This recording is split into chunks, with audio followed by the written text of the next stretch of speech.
দেখো আমাদের হুজুর কি কি বলতেছে, মনোযোগ মনোযোগ দিয়ে শোনো, তারপর ভিডিওটা শেয়ার করে দিও।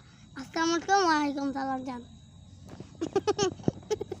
তোমার হিরোইন হওয়ার ইচ্ছে আছে? যদি ভবিষ্যতে কখনো ভালো কোনো কাজ পাই তাহলে অবশ্যই মিডিয়াতে ঢুকবো, যদি না পাই তাহলে থাকবে এটাতেই। মানে নায়িকা হবা? এটা আম্মুর কাছে জিজ্ঞেস করতে হবে। কুমা কুমা মা কুমা কুমা কি কইছে এটা? আমি কি ভুল শুনছি? না মনে এখন কথা হয়েছে আফাডাই জিগাইছে নায়িকা হওয়ার স্বপ্ন আসেনি, শুটিং করার ইচ্ছা আসেনি, সিনেমা করার।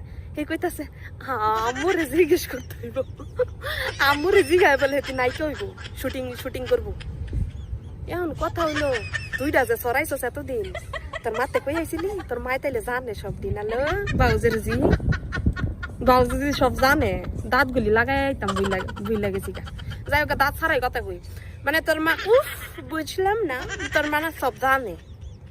তুই নায়িকা হবি এটা যদি তোর মাতে জিগান লাগে, হ্যাঁ তার দুইটা লইয়া যে এতদিন কুস্তি নস্তি কস্তি করছ মামা করছিলি, এটি তোর মায় জানে সব সব জানি করছে। ও আচ্ছা ট্রেনিং দেওয়া হয়েছে, বুঝ লাগেছি গা।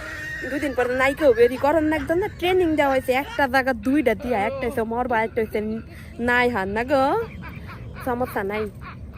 শুটিং করতে বি তোর মায়ের জিগান লাগতো না। তোর মাই কি শুধু মুভি দেখবো নাকি?